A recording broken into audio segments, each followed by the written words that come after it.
You ready for some Mahabharat story? Yeah? Okay. You already know. Okay. So what we described several things the other day. Very interesting detail about the wife of Santanu was actually the daughter not of a fisherman, but of a Vasu, Vipacharu Vasu. And without all the details once again, she was born from the belly of a fish, along with a brother. They were twins. The brother became a king of the Matsya kingdom, and she became Matsya Gandha. So the king, or Vipacharu Vasu, gave his daughter to a fisherman to raise. The fisherman was convinced that his daughter had received a promise from Parashara Muni because she looked different and she smelled different. Before she smelled like a fish, and now she smells very fragrant for miles and very beautiful. And the third was that her son would become the king. And so it happened. She married Santanu, and from the combination of King Santanu, the firstborn son of Santanu and Satyavati, his name was Chitrangada. There was a second son who was much younger, but Chitrangada, and I searched, I couldn't find anything about his marriage, because generally a new king wouldn't become king without also having a queen, but there's no mention of his marriage. But he had no children, and he was a fantastic fighter, and he was a little proud. He went traveling all over the place, all over, challenging this king, that king, no one telling them, no one can defeat me, engage in battle. And he was always victorious. And being always victorious, he was a little proud. That happens when you're successful. It's easy. Just become a little successful and find out what happens. You get a little proud. So it's easy, just don't become successful. But being successful and maintaining humility, that's something special. So Chitrangada had become a little proud, and his pride was curbed. How was his pride curbed? There was a Gandharva. Boys, tell me what you know about what a Gandharva is. What's a Gandharva? They do what? Celestial beings. And what are they known for? There are two things they're known for. Singing. Gandharva. Gandharvas are known for being really good at singing. And what else are Gandharvas known for? They're really good at fighting. And they have mystic powers. So there was a Gandharva who was named Chitrangada. And he was insulted. Who is this mortal that taking my name? He's not Chitrangada, I'm Chitrangada. I mean, it's like he could have two people with the same name. That happens. But they were both proud. So Chitrangada, the Gandharva, challenged the king, the son of Santanu, to battle. They went to Kurukshetra for battle. And when they went to Kurukshetra for battle, the earthly Chitrangada was very happy. Finally, I found a suitable match. They fought for 3 years. Not 18 days. 3 years. At the end of the 3 years, the Gandharva Chitrangada won, because he used some mystic powers that Gandharvas have. And the earthly Chitrangada was killed. Without any children. He was the king and he had no children. So Bhishma sought permission from his mother. Who was the mother? Satyavati, right? You guys are paying attention or you're not paying attention? That was his mother's name? Chitrangada's mother's name?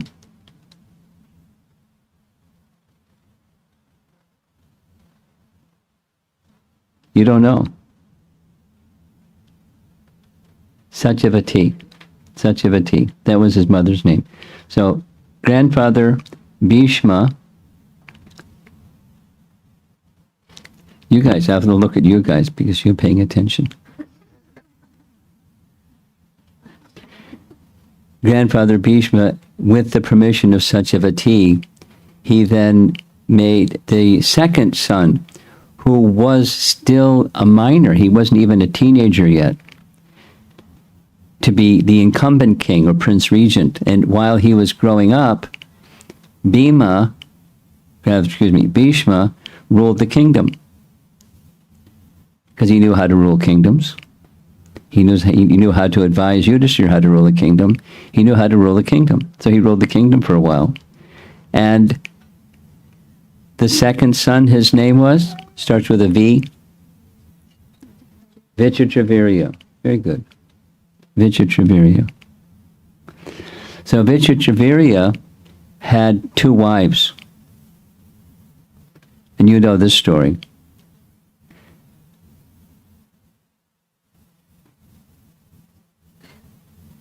Is there a fly bugging you? Send him over to your friend. He was doing a good job over here.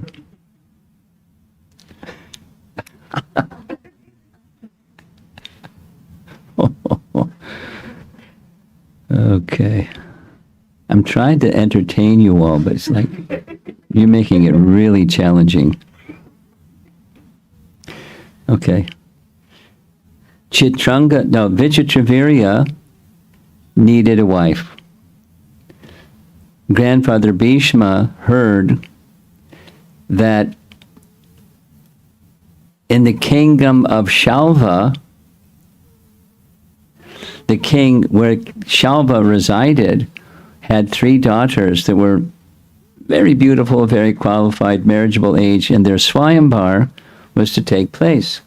And kings from all over the place, hundreds and thousands of kings from all over the place went there to gain the hand in marriage of these 3 girls. Grandfather Bhishma came. Solo. He didn't have an army. It was just a chariot driver and him in his chariot. And the kings started making fun of him. Look at him, gray hairs. He's taken a vow to not marry. And here he comes for the Swayamvar of these 3 girls that are just like his children. That kind of talk. And he heard it. So he made this valiant speech right in front of all of them. Said really heavy things. He was strong, but, chastising them. And said, I'm taking all 3. And you try to stop me. I challenge you, oh heroes. And he grabbed the 3 girls, put them on his chariot, and off he went. And so many, many soldiers tried to do battle with Grandfather Bhishma. That was a big mistake. They were smashed and killed and maimed and dismembered. But one was very determined, Shalva. He turns out later Shalva wanted to marry her. She wanted to marry him. Woo, woo, woo. One of those things. And so he fought very valiantly. Now later, Shalva was killed by Krishna, but he wasn't killed by grandfather Bhishma. He just humiliated him so badly. Humiliated, he went back to his kingdom. And so the three girls were introduced to Vichitravirya, the would-be husband. But before that introduction, one of the girls, there's three. You know their names? Amba, Ambika, and Ambalika. Is that right? Verified. Huh? Amba, Ambika, and Ambalika. Three. Sounding similar. But one of them confided in Bhishma that she wanted to marry Shalva. So he said, no problem. You go back. You can marry Shalva. She went back. And Shalva said no. He said, I've been soundly defeated. I'm totally humiliated. And on top of that, you've been taken by another man. So what noble Kshatriya would marry a woman who's been taken by another man? So you can go back to Hastinapur. You can marry whoever you want to marry.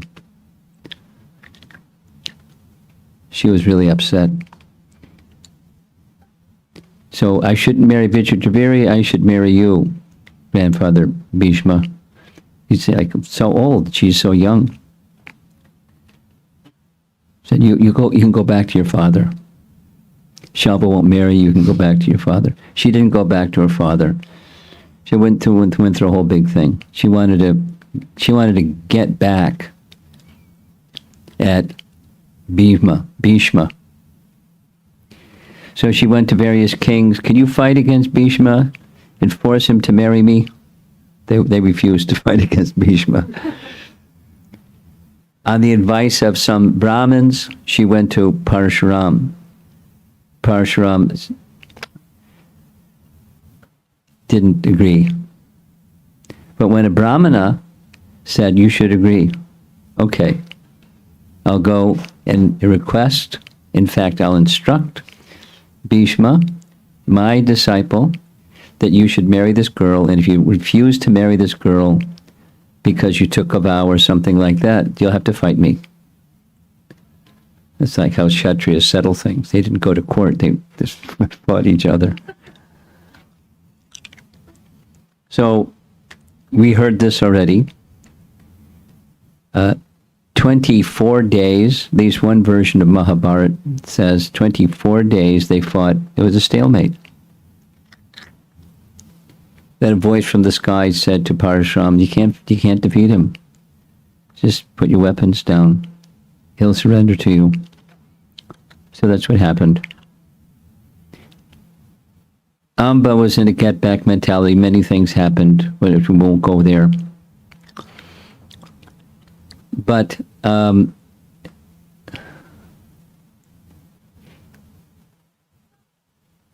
so the two Ambika and Ambalika were married to Vichitravirya. They were happy to marry Vichitravirya. He was very qualified. However, Vichitravirya also met an untimely death. I did some research. One of the Ramayanas said he had tuberculosis. I don't know where they got that, because as far as I know, that's like a modern disease. But he died of some strange disease.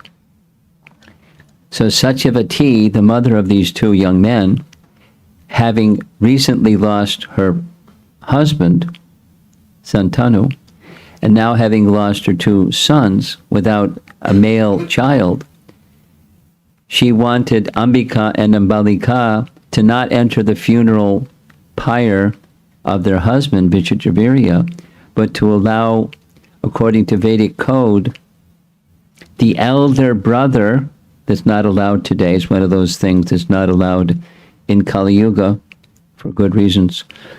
For some reason a child cannot be conceived by husband and wife or whatever, then the elder brother. So they were thinking, elder brother,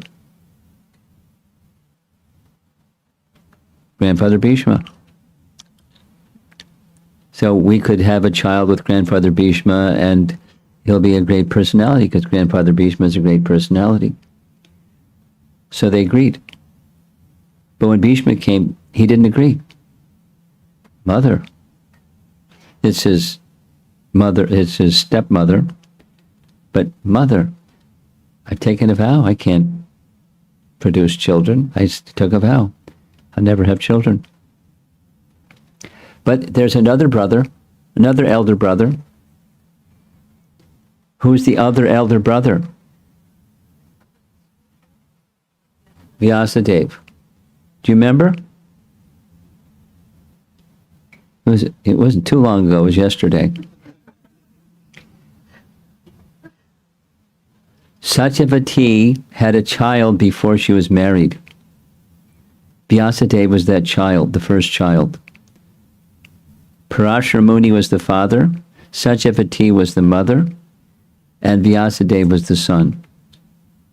So Satyavati had an elder son, who then could produce children, according to Vedic codes, with these two girls, who were daughters-in-law, her sons, what do you call those people? Her sons' daughters, her sons' wives. What do you call that? The mother has a son, and her son gets married, and the girl is called what? Daughter-in-law. Thank you.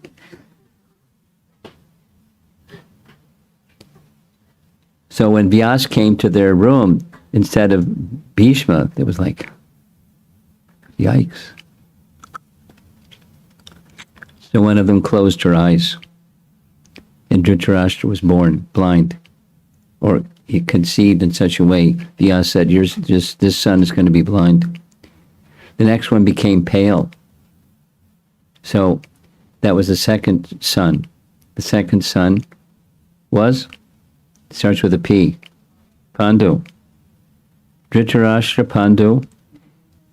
And the third, Vidura. Very good. The fly went away, huh?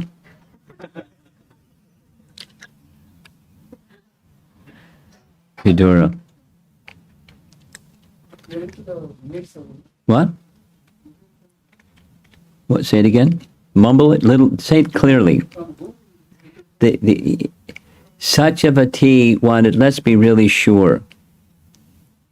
So, Vyas, go back and visit Ambika second time. Ambika wasn't there. It was her maidservant. And the maidservant wasn't afraid. So a very hearty, wholesome son was born from a Shudra, the maidservant of Ambika, Vidura. Okay, that's it for the Purana stories.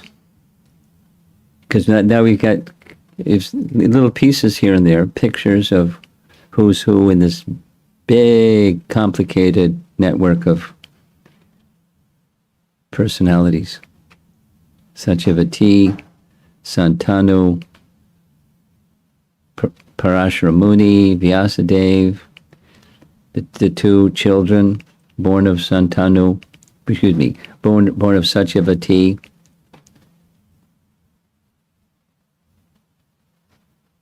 and Santanu.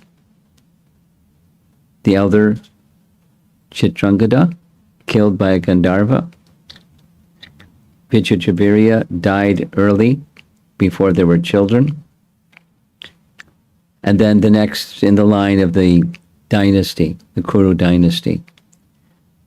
There's a detail that I think is important. I mentioned yesterday that in the 9th canto, chapter 22, Prabhupada writes in a purport that Satyavati was actually not the son of a fisherman, but Satyavati was the son of this Vasu. So he gave the description. But it's all of that is in the line of the Moon dynasty, the same dynasty in which Krishna appeared. Ramchandra appeared in the Surya dynasty. Krishna appeared in the Moon dynasty, the two dynasties of kings who descended to this realm and established kingdoms and lineages of kings. Okay, so now we're ready for the next verse of Grandfather Bhishma's words spoken to Krishna when he's decided he's going to leave the world. He's preparing his consciousness internally, and he's fixing his mind and his eyes completely on one thing, or one person, Krishna.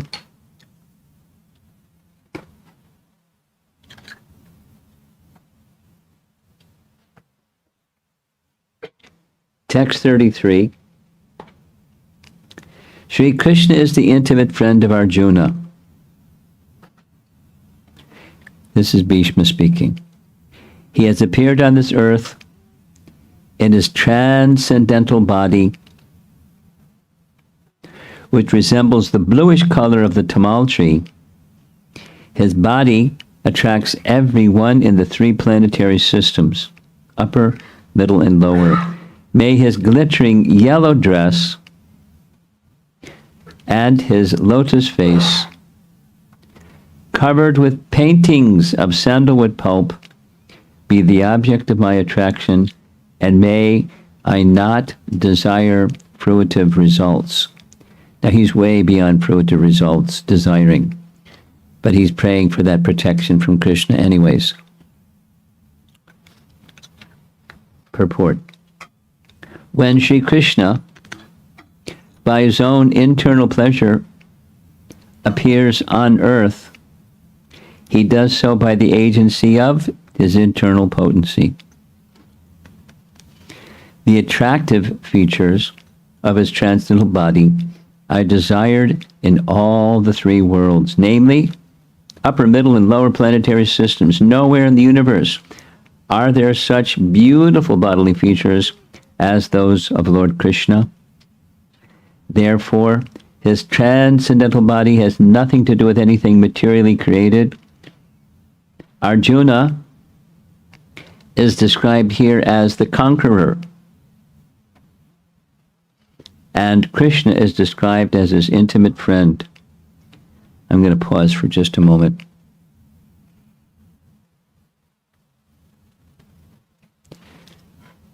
Uddhava was also Krishna's cousin. Remember? Krishna's father, Vasudeva. Boys? Krishna's father's name was Vasudeva, and therefore Krishna is known as Vasudeva. And Vasudeva had 10 brothers. Actually, had 9 brothers. There were 10 brothers total. One of those 10 brothers was Devabhaga, and Uddhava was his son. But Krishna had a very special relationship with Uddhava. Very special relationship with Uddhava. So much so that he took advice from Uddhava. What should I do now, Uddhava? As if he didn't know. So here's a circumstance that came to Uddhava to sort out. Krishna's in Dwarka. Krishna's in Dwarka. And Narada Muni comes to visit Krishna in Dwarka, carrying a message from Yudhishthira. The message from Yudhishthira. Can you put your phone away? Thank you. Oh, you're looking up the verse? Oh, really? I thought you were doing something else. Okay. You can look up the verse. It's okay.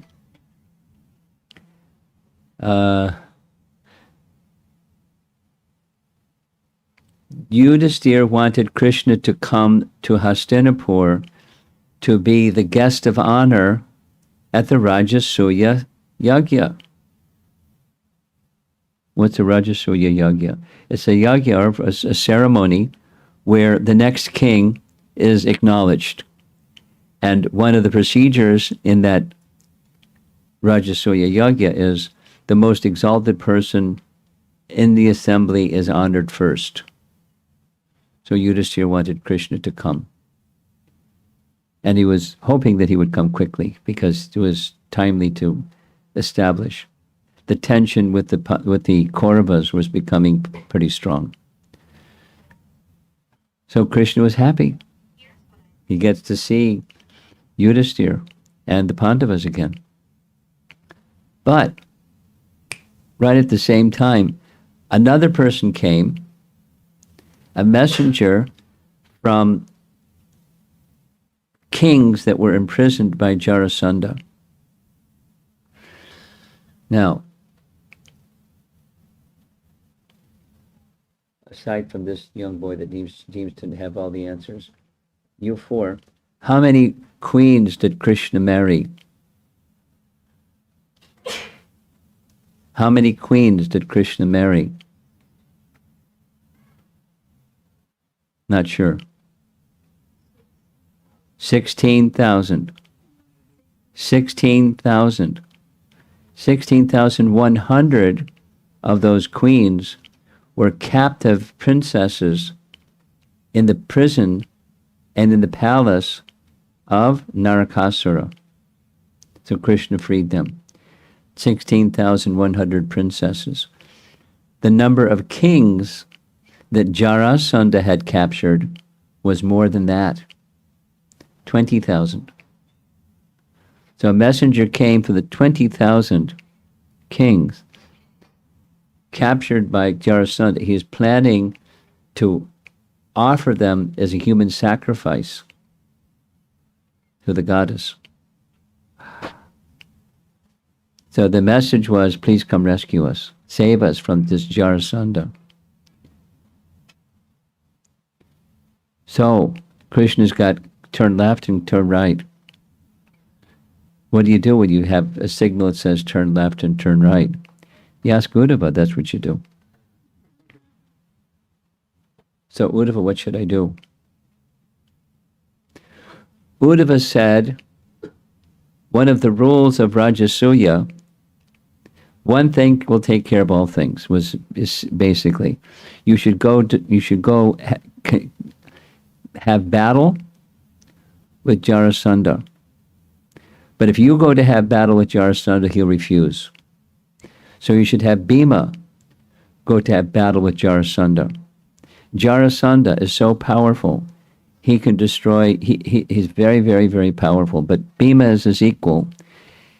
And how to get him to agree to fight with Bhima is have Bhima go in the disguise of a Brahmana, powerful Brahmana, right? Go in the disguise of a Brahmana, and he's known. He's proud of how charitable he is to Brahmanas. So just ask him for charity, and ask that the charity is, please engage in battle. And so Bhima will be victorious. Listen. That wasn't mosquito either. Bhima will be victorious if Krishna is by his side. Don't go do big battle with Bhima, with Jarasandha, with all of his armies, because he won't win. Do one-to-one combat, but he'll win if you're by his side. So that's my advice. Have Bhima go in disguise as a Brahmana. You go with him, be by his side, because if you're by his side, he'll be victorious. Even they're equal in their fighting skills. And then when he's killed, the kings are liberated, and then when he's killed, you can do the Rajasuya Yagya and everything will be nice. So that's one thing. Just do this one thing. So Krishna said, very good. All the ministers said, very good. So Krishna prepared. So I spent some time discussing that pastime because it's right in this purport. What's in the purport? Arjuna was always successful because Krishna is by his side.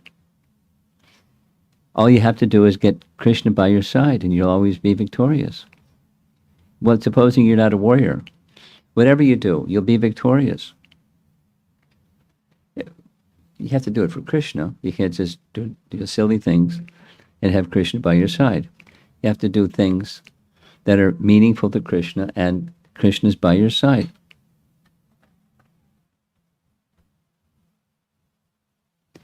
Bhismadeva, on his bed of arrows after the battle of Kurukshetra, is remembering the particular dress of Lord Krishna which he put on as a driver of Arjuna's chariot, while fighting was going on between Arjuna and Bhishma.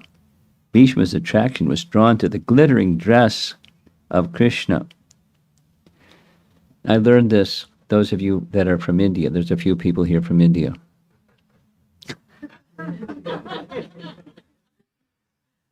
And I learned this from one devotee who used to iron my clothes, and he said, "Here's your dress." And it took about 6 times. He said, in America, when you say dress, it's what girls wear. Oh, but he kept saying dress, because clothing in his upbringing was dress. And that's how it means here. Krishna's dress. He wasn't wearing a skirt. He wasn't wearing a sari. He wasn't wearing a dress. He was wearing a dhoti.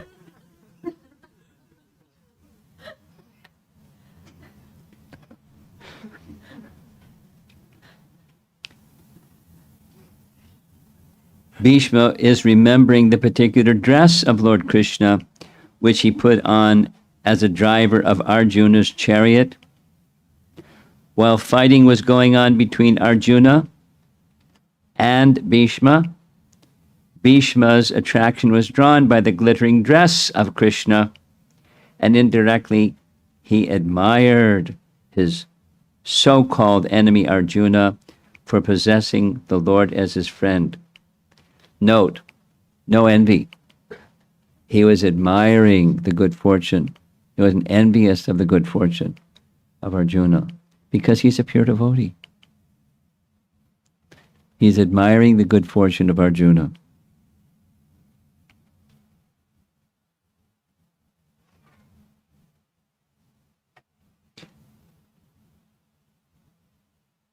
Again, Arjuna was always a conqueror because the Lord was his friend. Bhismadeva takes this opportunity to address the Lord as Vijaya Sakhe. Sakhe means friend. Friend of Arjuna. Vijaya Sakhe, parentheses, friend of Arjuna. Because the Lord is pleased when he is addressed conjointly with his devotees, who are related with him in different transcendental humors. While Krishna was the charioteer of Arjuna, sun rays glittered on the dress of the Lord, and the beautiful hue created by the reflection of such rays was never forgotten by Bhismadeva. As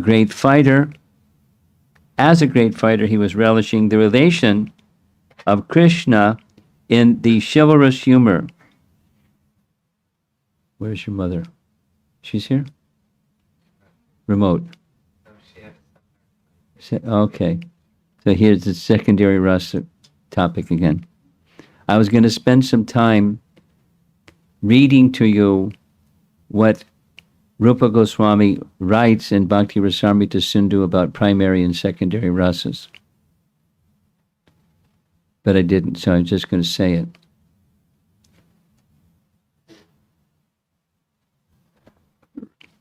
In simple language, rasa means, what does rasa mean? You 4 boys. Any one of you know what the meaning of rasa is? Rasa? Come on. Don't look at me like you don't know. What does rasa mean?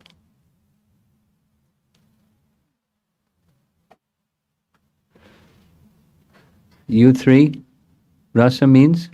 You're looking at him.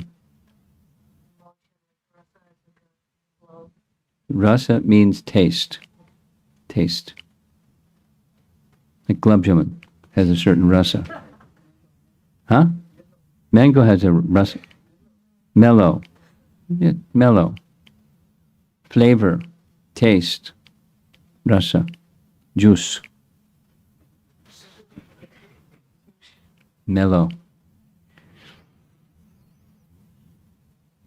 Rasa has different ingredients, like flavors have different ingredients. So one of the main ingredients is steady ecstasy. Steady ecstasy is compared, sometimes the comparison is made to the drive shaft of a car. Hey, now you're paying attention. Drive shaft of a car. So what moves the drive shaft of a car is there's some gears underneath, but the drive shaft just turns. It turns. It's steady.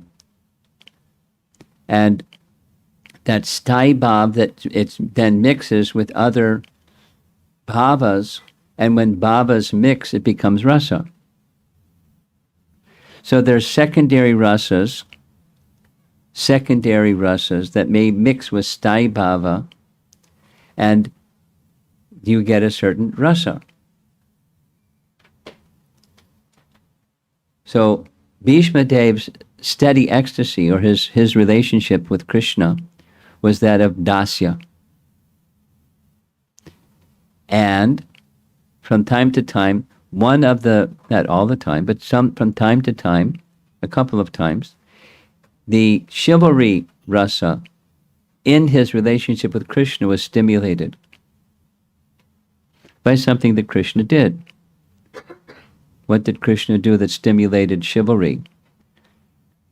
Krishna said, Arjuna, go ask Duryodhana for the 5 arrows.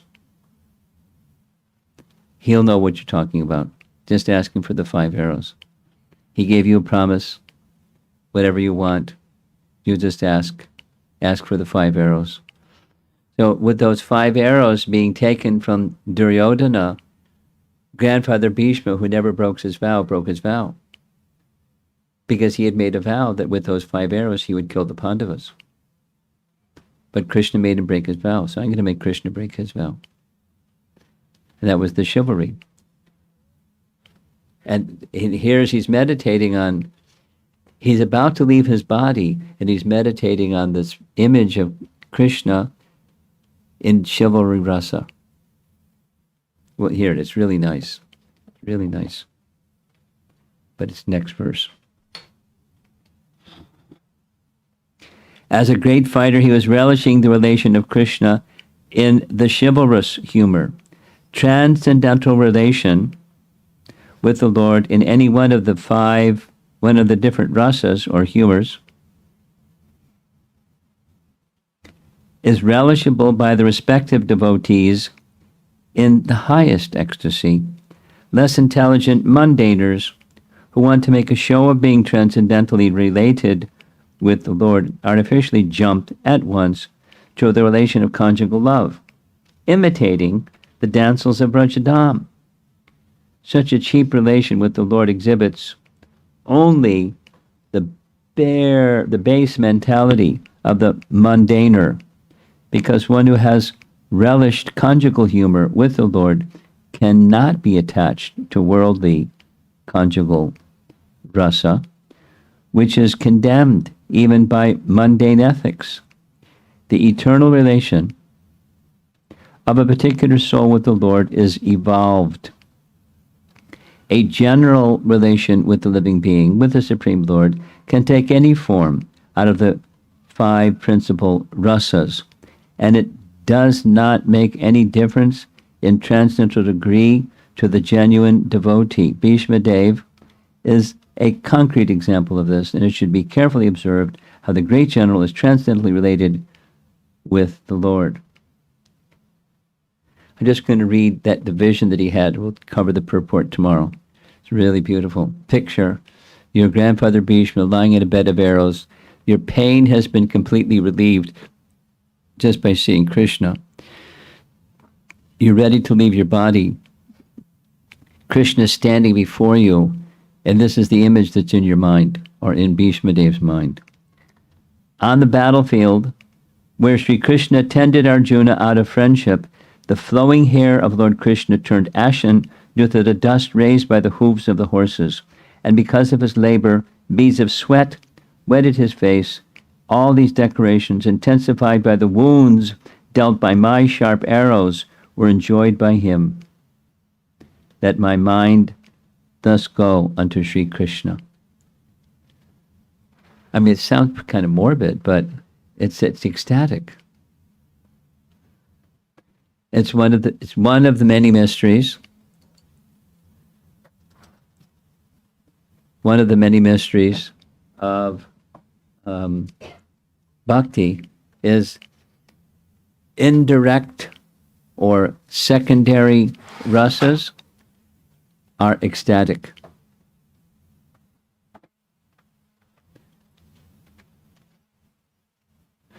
There's a place in Nectar Devotion where Prabhupada writes a whole section describing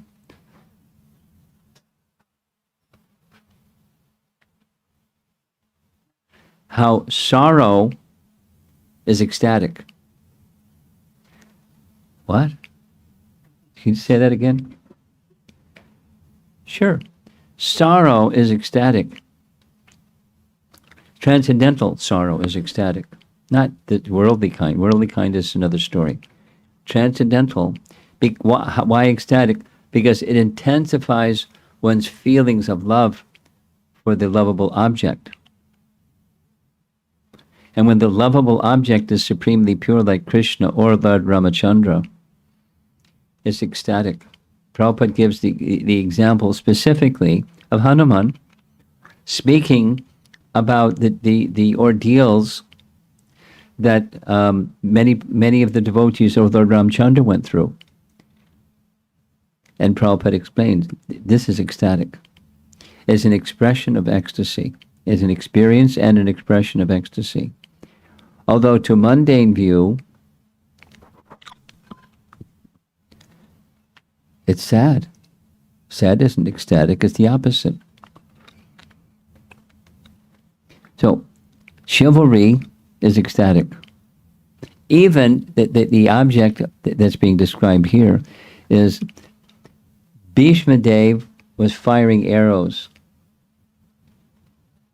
at Arjuna, because that was his vow, to kill Arjuna. So he's firing arrows at Arjuna, and Krishna is the chariot driver, so he moves this way and he moves that way, so the arrows hit him. And Krishna's going, ah. What's Arjuna doing? Oh no! Like this question of what is compassion for one may be suffering for another. You were asking that question this morning. Krishna was in ecstasy, receiving the arrows of, and his. Oh, we know from Ishopanishad, the body of the Supreme Lord is all spiritual and has no veins. But there was blood coming from the body of Krishna hit by the arrows of Bhismadeva. How's that? Because there's no veins. It looked like worldly blood, but it wasn't. It was just the appearance of such a thing. And that wasn't painful for Krishna, it was ecstatic. And it was ecstatic for Bhishma. And it was painful for Arjuna. No. When Bhishma was shooting arrows, Krishna would move this way and Krishna would move that way to catch the arrow so I wouldn't be hit. Oh, how horrible. What a horrible person I am.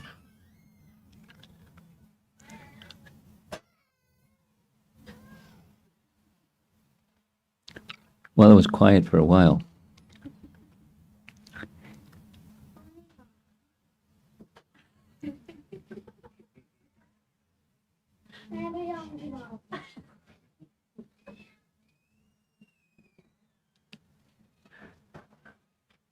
I don't blame you. They're screaming over there.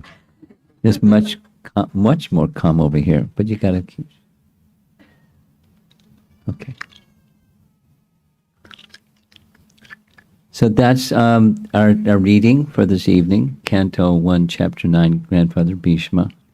We'll carry on tomorrow. Okay, so let's see if there's some discussion. Any comments or points for discussion?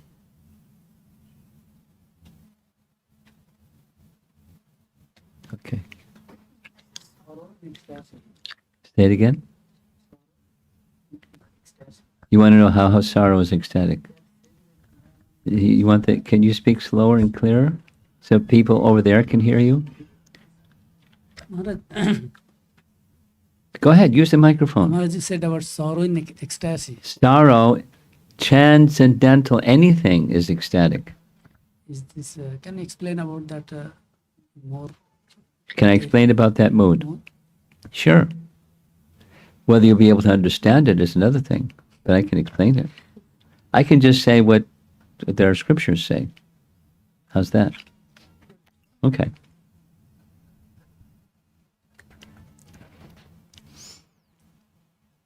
Secondary rasas eclipse the primary rasa for some time. The primary rasa is intact at always, just like the drive shaft of an automobile is moving. And the one can go first gear, second gear, third gear, but the drive shaft is moving. So the primary emotion of love is in these different rasas or mellows. And then a secondary rasa comes along, it seems to eclipse the primary rasa. So beneath the secondary rasa is the primary rasa, an ecstasy of love in a particular mood. And when there's an obstacle for the primary rasa, it intensifies the feelings of love. It's ecstatic. Here's a detail, be specific with sorrow. There's a different Sanskrit name, but the way that it's often translated in Ramayana is when Ram is banished for 14 years and he's not to become the king, Ram goes to inform different people. And what's the word that's used? At least the common translation of the word that they feel is sorrow. I know a devotee who grew up in South India, and he was unable to read Ramayana because it made him so sad. And then when he visited a temple, I think it was the Potomac Temple, and they had Sitaram, Lakshman, Hanuman deities, he couldn't go to the temple because it made him sad. So I explained to him, it's ecstatic. How is it ecstatic? Listen to this. Each of the primary rasas and each of the secondary rasas have lords, a presiding deity. The presiding deity of sorrow, guess? Lord Ramachandra. Rupa Goswami's Bhakti Rasamrita Sindhu. Look it up. He's the presiding deity of sorrow. And so he's churning that mellow in his devotees. Why? To increase and intensify their loving feelings for him. And different ones feel it different ways, and they express it in different ways, and express it in different ways. Dasrath died. He died of sorrow. It's ecstatic. To you and to me, it looks horrible. To a transcendentalist, it's ecstatic. What about connecting with this Mahaprabhu's Shikshastakam sloka saying that Nayanam Galava Sudhara, Vadanam Gadagati, that ecstasy? Yeah. Is that Yeah. connected? Yeah, of course it's connected. It's rasa. Say that. You want to speak into the microphone so people back there can hear you? Say that. Thank you. I'm not having that emotion. Speak that, right into the microphone. You can do it. Sorry. That It's on. It's on. It's on. He just has to do it right. I have heard for a long time, but I don't remember from where. But said that I'm not having that effect in my while I'm chanting. There is no tears falling on my eyes, from my eyes. Not throat is not choking, and all this. Maybe I'm having some offenses, committing some offenses You? because of that. Not that effect is not coming in my life. So is that Yeah, that's connected? right. That's right. You're making offenses.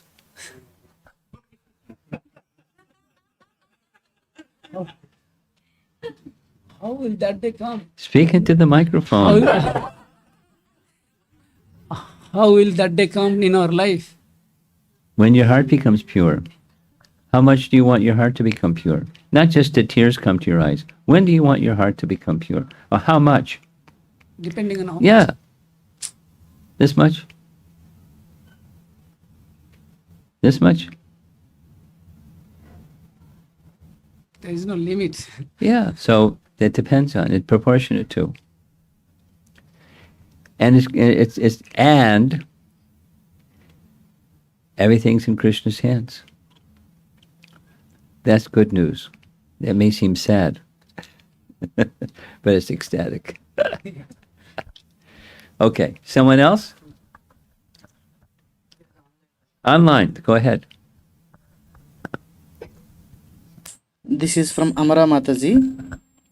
How do these great devotees know of their rasa? How do sadhakas know what level of bhakti? How do sadhakas know what level of bhakti? What level? Do you understand the question? I don't understand the question. Yeah, the great devotees know their rasa. I mean, how? Oh, it's revealed to them. How do they know it's revealed to them? When something is revealed to you, then you know.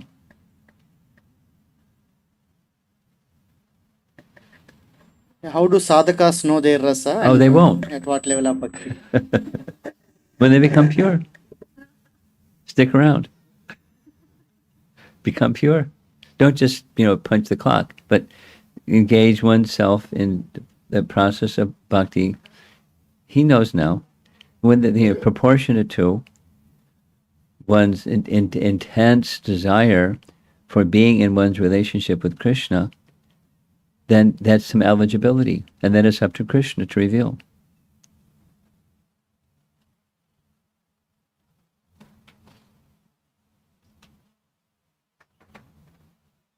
Anything else? Yeah. Hare Krishna. In the purport that we were reading, Srila Prabhupada says how the mundane wranglers, they go to the Rasa Leela section. Yeah. And Srila Prabhupada gave us the Krishna book, and he gave us the understanding that, well, if we hear it through the pure devotee, then even a neophyte can read it and hear it. Become purified. Yes. And it says at the end that if we read it, then lust from our heart goes away. Like it's a very cure. The Rasa Leela is a very cure for lust. Yes. If it's heard properly. Yes, if it's heard properly. So, like Srila Prabhupada's Krishna book chapters, I mean, should we read them regularly? Because lust is, Krishna says, the all-devouring sinful enemy. It's our, main problem in this world. Should we read them most often? Because this narration will free us from that. I've never heard Prabhupada recommend that you just read it often. You read it, you read it along with everything else regularly.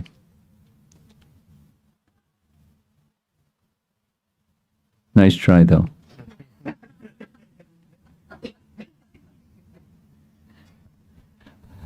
I have a second question. Okay. Yeah. Somewhere in the Chaitanya Charitamrita, Srila Prabhupada says that unless devotion is spontaneous, it's not pure devotional service. Aha. And therefore, he says the residents of Vaikuntha, he says it's not actually, which is it probably has a context because he's saying it's not actually pure devotional service because it's not spontaneous. And it seems like Lord Bhishma's attraction for Krishna is spontaneous. It's But he's a resident of Vaikuntha. yes. Well, you know how to handle things like this. So I'll just remind you what you already know, because he's just giving me some opportunity to say something he already knows.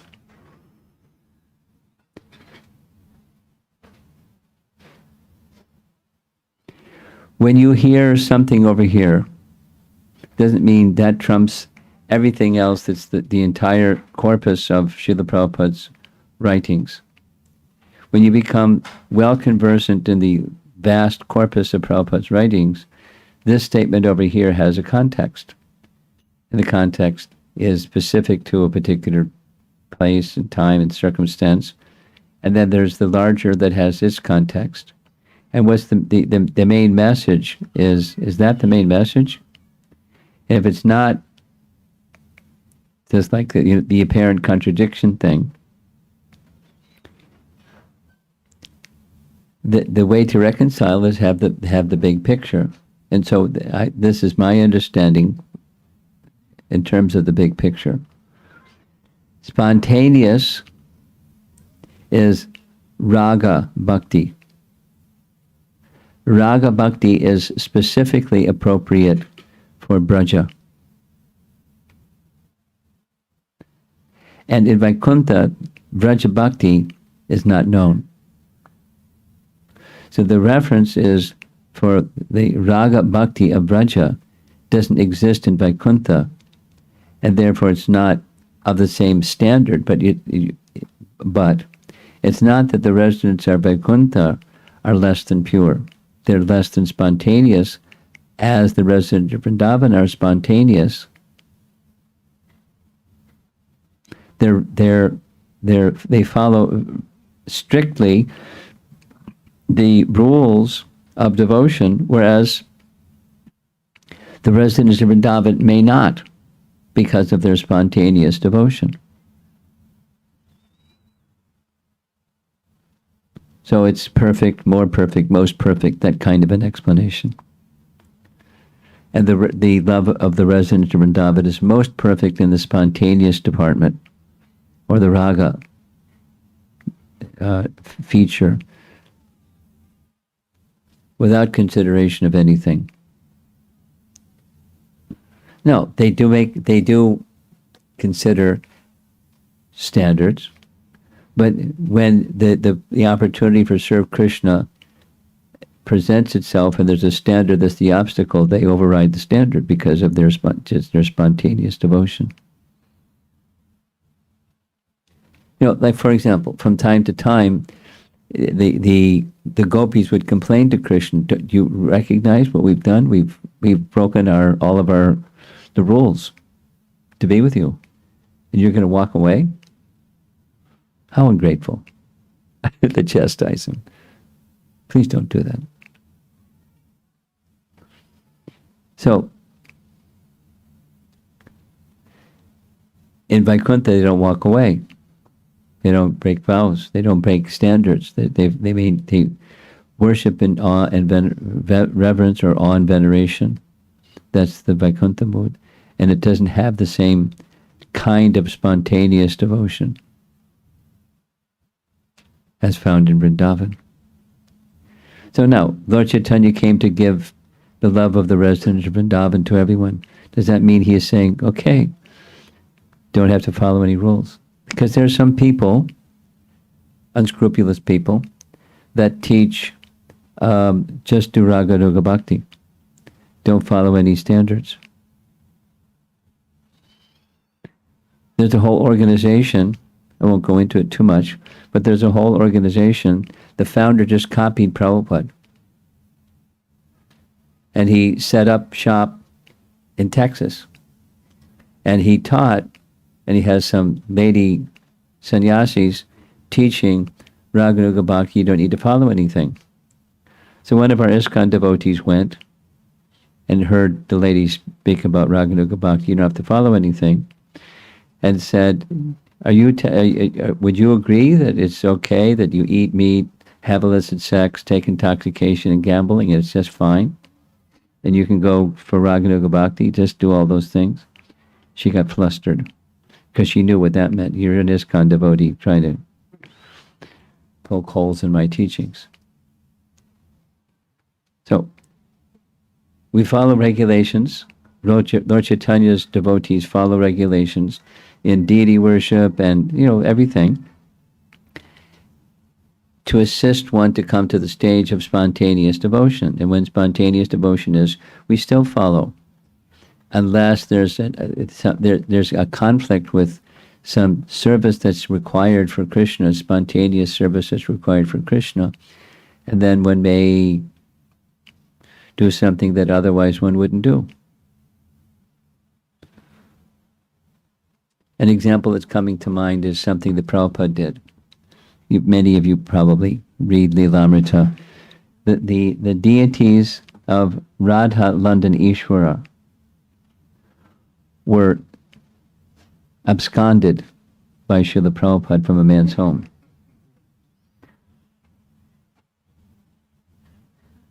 And it was very spontaneous. He was in the living room, and the deities that should have been on the altar were not an altar. They're in his living room, like a statue, like, a piece of art. And Prabhupada said, these are very beautiful deities. After, whatever the conversation was, the man said, I'll be happy to give them to you. Prabhupada nodded, looked at his strong American devotees with him, made a hand motion. They took the deities out of the man's living room and right into the car and off to the temple and installed the deities that very day. And the man was like running after Prabhupada. Wait a minute, wait. So you don't do stuff like that. But he broke the rules in service to the deity. So we can't imitate Srila. We must not imitate Prabhupada and steal things. But it was spontaneous. Okay. Anything else? Okay. Srila Prabhupada ki. Gaur Premanandi.